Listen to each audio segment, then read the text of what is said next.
Welcome to Le Show's Clockwork Workshop. How can I help you? Hello. I'd like to know if anyone has purchased some special components lately. Special components? Sorry, could you be more specific? I mean the kind of components that aren't typically used for clockwork toys, but for firearms. Huh? For firearms? No, we don't sell those sort of things here. Don't misunderstand. I'm not here to cause any trouble. We are merely investigating a case, and we're hoping that you could cooperate. Well, to be completely honest, I'm not even sure what kind of components that would entail. Has anyone ever purchased components here as an individual rather than on behalf of an organization? We have a lot of customers who buy toys, but those who buy components are all regular customers who buy in bulk on behalf of their organization. Is that so? I understand. Thank you for your cooperation. You're welcome. It's the least I can do.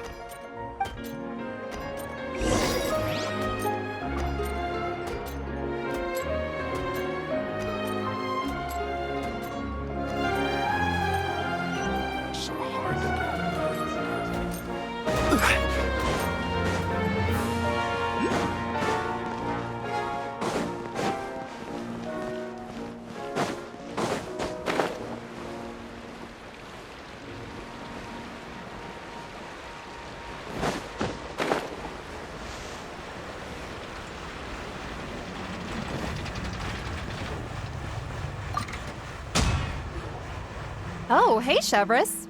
Run out of oil for your musket again? Hello, Estelle. I want to know if anyone has come to your shop recently to order some firearm components. Oh, is this another case? Let me think. I don't think so. Some people have requested that I make some prop guns for the Fontanalia Film Festival, but I refused all of those requests. Oh? Why's that? Because there's no profit! I only make things here that can do some real heavy lifting. I don't have the energy to make some new molds just for the festival. Then has anybody come specifically looking for mechanical components?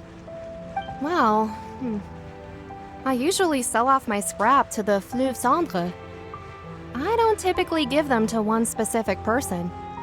I understand. Thanks for your cooperation. Don't mention it. Always happy to have the Musketeers' patronage. Seems like we haven't found any leads to go off yet. Yeah, unfortunately. All right, let's head to Fleuve Cendre next. Huh? Are you sure? People might not be so thrilled to see the captain of the special patrol there. You think so, huh? Then I guess you don't know. Huh? Know what? That I grew up in Fleuve Cendre.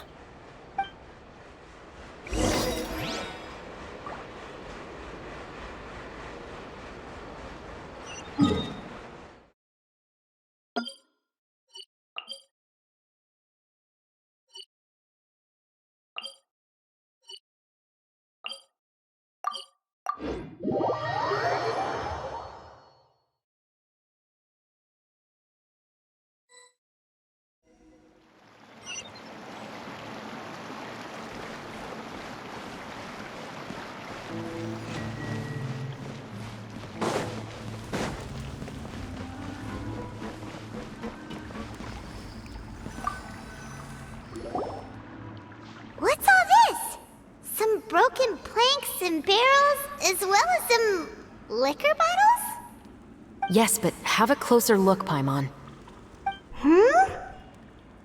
Even though somebody has purposefully tried to clean them up, these are obviously marks from musket bullets. In other words, someone was here trying to improve their shot. They were using the barrels and bottles for target practice. Could it have been the killer? Your guess is as good as mine. Although many people at Fleuve Cendre own guns, few hide the fact from others. And even fewer would go to such lengths to hide markings from practice shots. Anyway, let's go. There might be more to this.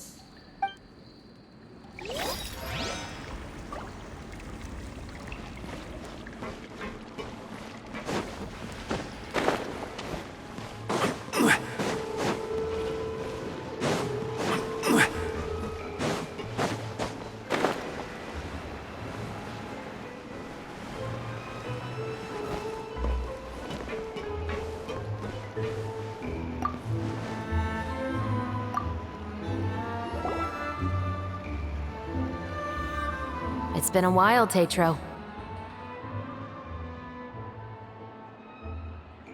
Please, just get on with your request. I want to know if you've heard anybody talking about muskets lately.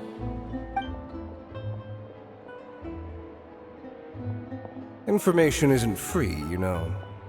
I've heard that bandits have been extremely active in the countryside recently, and they've been affecting the delivery of goods to Poisson. I can allocate some more manpower to help out with that problem. What do you say? You're still as helpful as ever. One of our men got drunk at dinner about a month ago and lost his gun. 3 days later, it turned up in the corner here. What's weird about that? He just forgot where he put it, right? This is Fleuve Cendre, my friend. Anything of value left in the tavern won't ever make it to the next day. But that gun turned out to be an exception. It didn't get any new wear and tear on it, and didn't even appear to have been fired. We were quite mystified as to what could have happened. I suspect it came back because the weapon was already known to the guards. You mean, a criminal was afraid the Marechaussee Phantom would use the shot marks to track them down? Maybe. But if that's the case, the culprit really took great care to avoid getting caught. I didn't say anything about a criminal. In Fleuve Cendre, knowing who was killed is as easy as knowing what clothes you're wearing today. It's the guy living in the east side, isn't it? I've never liked him. Every time he's here, he just orders a drink and sits there with a nasty look in his eyes.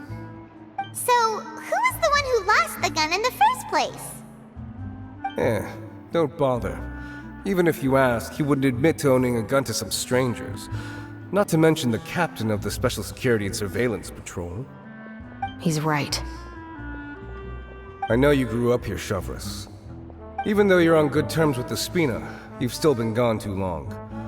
Not many people know you here now, and a lot of people don't like the Special Patrol. I know. So take my advice and don't show your face too much around here. It's for your own safety. I'll come and go as I please, and I'm afraid I'll be appearing more often due to my work. All right. Don't say I didn't warn you.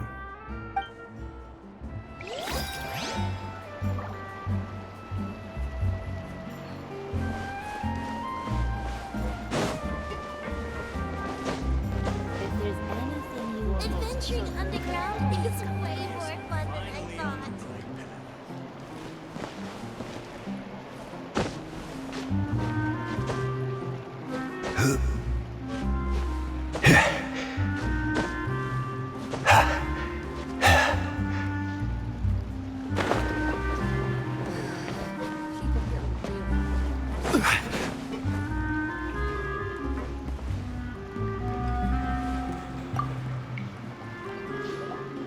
Hello, I'd like to ask some questions. I don't know anything. Don't worry, I'm not here to arrest anybody. You say that now. It's the truth. Here, take this as my guarantee. Wait, did Paimon just see what she thinks she saw? Is the captain of the Special Patrol bribing a citizen? Seems you're different from the other guards. What do you want to know? Have you heard anything related to muskets in Fleuve Cendre lately? Anything at all? Muskets, huh? All I know is that about 2 weeks ago, we started hearing some loud noises at night. So loud that it's been waking me up. Were they gunshots? Possibly. It's hard to tell around here. Someone's house collapsing, a pipe exploding somewhere, it's all the same. But the noises I'm talking about definitely happened after I fell asleep. Do you know where the noises were coming from? I don't remember clearly. Is it that you don't remember, or that you need to think about it some more? You tell me. Then please, think about it some more. She's giving her even more Mora! The noises came from the end of the Southern Waterway. I came out and had a look for myself and I wasn't sleeping well, but I didn't dare get too close. That's all I know. All right, I'll take your word for it. Thanks for the pâte de fruits.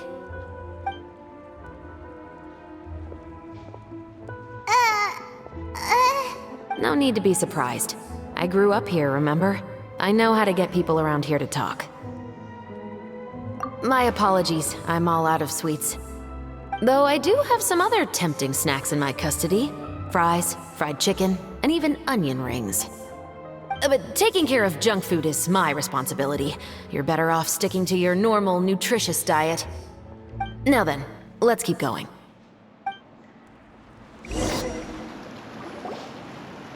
Seems like that's all we'll be able to uncover for today. Paimon feels like we managed to learn a lot more here than up on the surface. Yes. Assuming that everything we found is indeed connected to our suspect, then their timeline was probably something like this. A month ago, our suspect found a gun and took it home to disassemble it. Once he'd figured out its mechanics, he brought it back. In the following weeks, he used some parts to create his own makeshift musket, and took it to the Fleuve Cendra for target practice. Then, a few days ago, he found his target and carried out the murder. Once the deed was done, he left a rainbow rose on the body, just like the scene in the novel. That all makes sense to Paimon, but we're still no closer to figuring out the killer's identity. The deceased was a resident of Fleuve Cendra. It's said that he was a poor, solitary man. Yeah, that's also something I'm trying to figure out. If we are indeed following the novel, and there's a story behind the murder, then this murder should be an act of vengeance. But according to our investigation, the deceased didn't have any enemies. He was no saint, but no one's heard of a rival who hated him enough to shoot him dead, much less care to leave a rose on his body. What message is the killer trying to convey, and to whom exactly? We've thoroughly investigated that possibility. He claims to have spent the whole day at the Opera House on the day of the murder, and the staff there have confirmed his account. Okay, so he has an alibi. Not only that, he lacks a credible motive as well. He has a family of his own, and both of his parents are still alive. I've looked into his records. He was adopted at the age of 6, and all the proper procedures were followed. There are also records of him at an orphanage before then. In the story, the mother of the 2 musketeers was murdered after the children turned 10. Of course, he could have changed the children's ages, but I don't want to assume anything without evidence. More importantly, I've also had a chat with him in person. He didn't seem like the kind of person who would pull the trigger to kill a man. Then, what should we do now? We have all this new information, but it doesn't help us move forward. Investigations take time. I didn't expect us to catch the culprit in just a single day. How about this? Let's spend the next few days filming with the crew. We can continue the investigation once we're done with the film. I'm sure that given time, new leads will present themselves. Wait, but weren't you saying Intel is like small, remote islands in the middle of the sea just a moment ago? Wouldn't you just miss them if you were to stop looking? Ah, but the book had more than one reference to the islands, Paimon. Oh? What else did it say then? As long as you spend enough time sailing through the fog, you'll eventually come across an island.